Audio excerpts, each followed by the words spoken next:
Hola, ¿qué tal familia? Espero que se encuentren bien. Gracias por el tiempo que han determinado, han apartado para poder seguir estudiando este libro de Romanos. En lo personal es un libro que de mis favoritos, pero que también obviamente me confronta y nos nutre, ¿no? Entonces mi oración es que podamos seguir aprendiendo, entendiendo, que Dios nos abra nuestro entendimiento para poder saber específicamente qué Él quiere que aprendamos y que nos muestre esas áreas en las cuales hemos estado equívocos. Entonces te pido que abras tu Biblia en el capítulo 3 de Romanos, en el versículo 1, y recuerden que aquí Pablo está hablando de que la salvación no es por una herencia religiosa. Tenemos que aprender eso. Entonces dice el versículo 1, ¿qué ventaja tiene pues el judío? Preguntando, ¿de qué aprovecha la circuncisión? Recuerda que fue, o es más bien, la operación por la que se cortaba el prepucio del miembro viril. Fue el rito ordenado por Dios como señal del pacto hecho con Abraham y su descendencia, y también el sello de la justicia de su fe. Y todos los varones de la casa de Abraham debían ser circuncidados, y después cada varón de su descendencia al octavo día de su nacimiento. Significaba la consagración del pueblo de Dios, separándose del mundo. Pero entonces dice, regresando al uno, ¿qué ventaja tiene pues el judío? ¿O de qué aprovecha la circuncisión? Entonces, explicando esto, dice el versículo 2, mucho, en muchas maneras. Tú te preguntarás, ¿tiene alguna ventaja el judío? Y yo no sé qué pasó por tu respuesta, pero ya leímos el 2, dice, mucho, en muchas, en todas maneras, perdón. Primero, ciertamente que les ha sido confiada la palabra de Dios. Mira, esto es interesante porque a Dios en su gracia le plació escoger al pueblo judío, le plació escoger a Israel, no escogió a otro pueblo. Entonces, si hay mucha ventaja en el pueblo judío que en el gentil. O sea, dice mucho en todas maneras. Primero, ciertamente que les ha sido confiada la palabra de Dios. Ahora recordemos que Dios escogió al pueblo de Israel. Entonces, ahí hay una ventaja, ¿no? Porque no a todos los pueblos Dios le dio la ley. Ajá. Entonces, solo el hecho de ser judío había ventajas, pero si analizamos un poco en la historia de la palabra o en la historia, Dios escoge a Abraham, ajá, y Dios se hace un pueblo para él mismo, pero también ese mismo pueblo recuerda que se va 400 años de esclavo a Egipto, ¿no? Después han sido perseguidos tras años, los egipcios, los romanos estuvieron subyugando a los israelitas, perdón.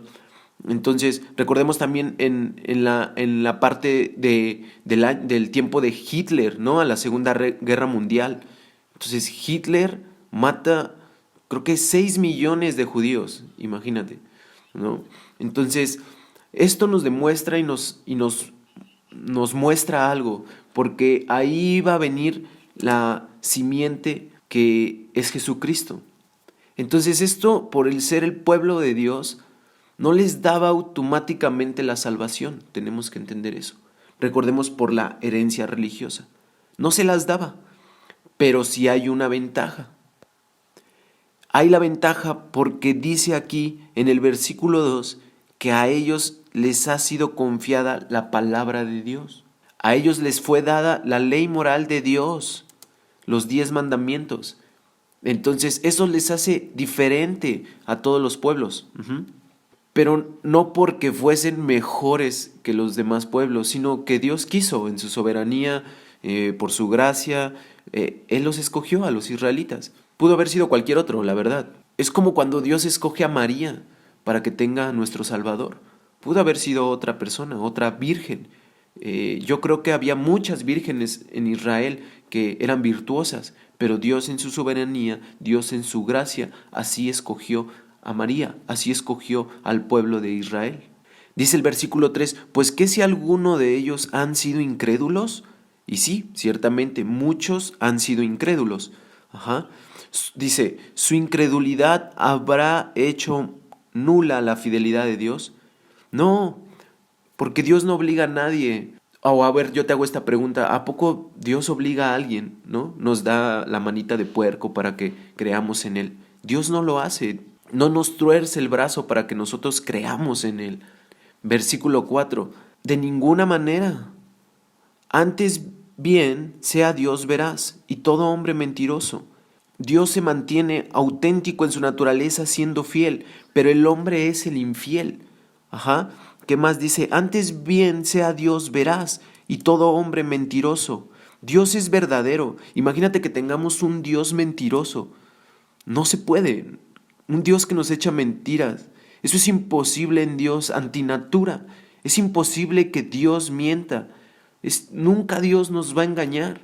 Satanás y tu propia carne o mi propia carne es la que nos va a engañar. Pero Dios jamás va a dejar de ser veraz. Jamás nos va a mentir. Entonces debemos entender que lo que dice la Biblia, como dice la palabra de Dios, ahora que Dios nos ha confiado, ahora su palabra, el Evangelio es lo que se nos ha confiado en su palabra. Entonces, fíjate esta maravillosa parte. Tenemos que tener la plena confianza de que la palabra de Dios es veraz. En lo que nos ha dejado aquí en la Biblia es veraz, porque Dios no miente. Y eso es absolutamente maravilloso, si lo entendemos, porque Dios no nos miente y nos ha confiado su palabra, y todo lo que está en ella es veracidad. Entonces, para que las promesas de Dios sean nuestras, sean tuyas, ¿qué tenemos que hacer? Simplemente creer. Y recuerda que muchos no creyeron. A veces podemos leer la Biblia y alcanzar a entender o comprender, o a veces ni comprender lo que leemos, pero no creemos. O a veces podemos leer versículos que nos pueden ser transformados, una simple palabra, 2 palabras o un pequeño versículo, pero a veces no lo creemos. Seguimos leyendo. Antes bien sea Dios veraz y todo hombre mentiroso. Repetimos eso.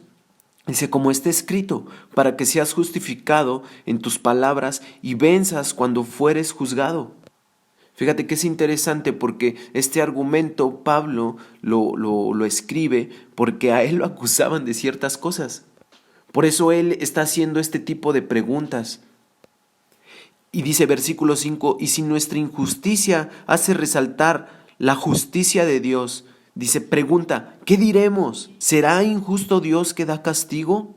Ahí en el versículo 5 dice Pablo, hablo como hombre, o sea, como un hombre común, un hombre cualquiera. Versículo 6, en ninguna manera, de otro modo, ¿cómo cómo juzgaría Dios al mundo? Aquí está, de un lado, Dios santo y el hombre culpable. Y dice Pablo en el versículo 7, pero si por mi mentira la verdad de Dios abundó para su gloria. Pregunta, ¿por qué aún soy juzgado como pecador? O sea, a ver, espérame, ¿no? ¿Por qué? ¿Por qué aún soy juzgado como pecador? Ajá, si sabiendo Dios que es mi naturaleza, ¿por qué me sigue juzgando como pecador? O sea, qué chiste, ¿no? Dios es justo y pues Él sabe que tú y yo somos malos. Pero, ¿por qué es injusto Dios, no? Soy malo, es mi naturaleza. ¿Por qué me juzga Dios? Tú podrías preguntarte. Pero precisamente ese era el propósito de la ley, hacerle entender al hombre que somos pecadores, que esa es nuestra naturaleza. Eso es lo que nosotros tenemos que compartir incluso como creyentes a la gente. Ajá, no podemos compartir un evangelio light o un evangelio diluido. Nosotros podemos ver a alguien, a una persona enferma de cáncer, de SIDA o a punto de la muerte, y podemos decirles, mira, Dios te quiere sanar y Dios esto. Sí, tal vez sí, pero lo primero que tenemos que hacer y lo correcto es llevar a esa gente al arrepentimiento, a que se reconcilie con Dios. Tú le puedes decir, reconcíliate con Dios. Y pedirle a Dios que en su amor, obviamente, y en su sabiduría, Él nos ayude a poder compartirle a la gente y que la gente pueda entender esto, ¿no? Porque tal vez pudiera venir la sanidad o decir, Dios quiere sanar, no sabemos. Y eso podemos diluir el evangelio, porque lo más importante es que esa persona entienda que tiene una separación con Dios, que está separada por el pecado y que se tiene que arrepentir, que no es una persona buena ni por sus obras, ni porque él haya querido o haya transcurrido su vida haciendo buenas obras, eso no lo salva. O porque sus papás hayan sido cristianos, o porque su papá haya sido un católico, esa herencia no lo salva. Todos tenemos que arrepentirnos delante de Dios y reconocer eso. ¿Y qué más dice, no? Ahí en el versículo 8. ¿Y por qué no decir? Y fíjate, está como en paréntesis. Como se nos calumnia y como algunos cuya condenación es justa, afirman que nosotros decimos, hagamos males para que vengan bienes. Entonces ahí viene algunos en ese tiempo que decían, Pablo calumniándolo, Pablo, no, está promoviendo el pecado. Pues así diciendo así como, espérate, ¿cómo no nada más por fe? ¿Cómo no nada más por creer? No, espérate, o sea, decían en ese tiempo, ¿no? Los religiosos, no es así. ¿Cómo va a ser así? ¿No? Por fe nada más, por creer nada más. Entonces en el versículo 9, dice, hay unas letras aquí en mi Biblia que dice, no hay justo. Entonces Pablo en el versículo 9, ahí comienza del 9, creo que al 20, dice Pablo, ¿qué pues? Preguntando otra vez. Recuerda que Pablo hacía estas preguntas porque le calumniaban, porque hablaban en contra de él y porque él también lo decía, hablo como hombre, hace rato lo veíamos, ¿no? Dice el versículo 9, ¿qué pues? ¿Somos nosotros mejores que ellos? En ninguna manera, pues ya hemos acusado a judíos y a gentiles, que todos están bajo pecado, diciendo, no hay un solo justo. Y mira, las filosofías humanas, incluso la psicología humana, ¿qué nos enseña o qué es lo que dicta? Incluso muchos líderes religiosos aseguran que el hombre es básicamente bueno. Yo no sé si tú creas eso. Yo no sé, tal vez en este momento has creído en tu vida, incluso en tu cristianismo que has llevado, y que tal vez hemos aprendido equívocamente o nos hemos hecho a la idea ciertas cosas, pero a la luz de la Biblia, la palabra dice que no hay ninguno justo, que todos somos pecadores. Entonces, yo una vez escuché esto y a mí me impactó. Cuando tú, como hombre o como mujer o como ser humano, existe en nuestra mente, en nuestro corazón, la idea de que tú eres justo o de que tú eres bueno, no hay cavidad, escúchalo bien, no hay cavidad, no hay espacio en nuestra vida. Si nosotros creemos eso, que nosotros somos buenos, no hay cavidad para un Dios bueno. ¿Por qué? Porque a la luz de la palabra nos enseña que el único bueno es Dios. Fíjate que un dato curioso, existe el sentimiento que más mutila a la gente, es el sentimiento de culpa. Y todos lo hemos vivido, todos lo hemos tenido, que te desgasta, que te acaba, es esa culpa, ese sentimiento de culpabilidad así, aquí adentro, ¿no? Pero fíjate, decía un psicólogo, la culpa es como una piedra que estás cargando en la espalda. Y decía bien fácil, tírala por la ventana, ¿no? O sea, deshazte de ella, no la cargues. Y fíjate, ese sentimiento, decía este psicólogo, es normal, todos lo tienen. Deséchalo de tu vida, ¿no? O sea, la culpabilidad, échala fuera, sé feliz, vive sin ese sentimiento de culpabilidad.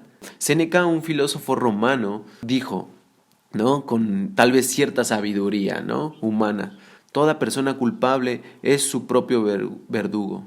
¿Te fijas cómo por la culpabilidad la gente se empieza a desesperar? Cómo por más que intente como el ser humano intentar despojarte este sentimiento de culpa, no podremos. No podremos por nuestra propia cuenta deshacernos de eso. Solamente Cristo Jesús puede hacerlo. No importa que te digan, o que te aconsejen, ¿no? Pues vete a descansar 15 días a Acapulco, a la playa, vuelvo a lo mismo, tira esa piedra, descansa. No va a pasar eso. No va a pasar. Es incongruente, porque la culpa, ese sentimiento que nosotros tenemos, lleva a las personas incluso al alcoholismo, ¿no? Tratar de ahogar los problemas, las drogas, a la desesperación. Entonces la psicología humana culpa al medio ambiente, le echa la culpa a las circunstancias, a las otras personas. O sea, mira, es que tu papá era así y pues por eso tú reaccionas así, por eso eres así, por eso estás en esa situación, ¿no? Y también le echa la culpa a la sociedad, ¿no? A tu medio ambiente, repito, menos que tú eres culpable, menos que la persona es culpable, que tú eres culpable de las acciones personales. Pero el hecho de desarrollar terapias anticulpas genera una obsesión por deshacerte de la culpabilidad. Espero me esté explicando.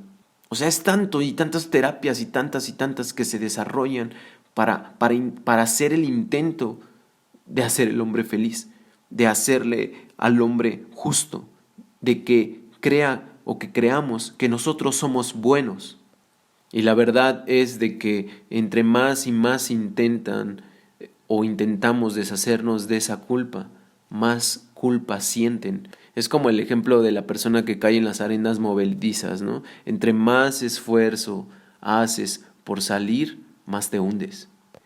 Y la realidad esa es la situación del ser humano, de todo ser humano. Entonces no podemos llegar con un evangelio chafita. Tenemos que llegar a la raíz, familia. Por eso pudiéramos estar nosotros en ese fango como iglesia si no somos nacidos de nuevo. Porque pudiéramos ser o tener creencias que no nos hacen creer en la Biblia, que no nos hacen avanzar. Entonces la respuesta aquí es clara. O no somos nacidos de nuevo, o no entendemos. O dos, somos cristianos supercarnales. Entonces, nuestra naturaleza y todos como seres humanos sentimos culpabilidad de una u otra manera. Incluso como desde chicos se nos manifiesta, ¿no?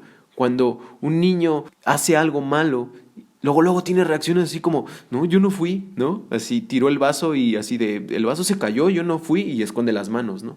Entonces se generan ese tipo de reacciones de culpabilidad, ¿no? De esconder las manos cuando hacemos algo, de escondernos, tratar de disimular eso.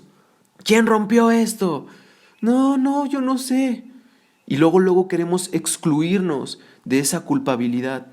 Ahora, ¿por qué ese sentimiento de culpabilidad no se va? ¿Por qué es necesario que esté? Para que podamos nosotros llegar a la salvación, para que nosotros lleguemos a entender el Evangelio, a creer en Jesús.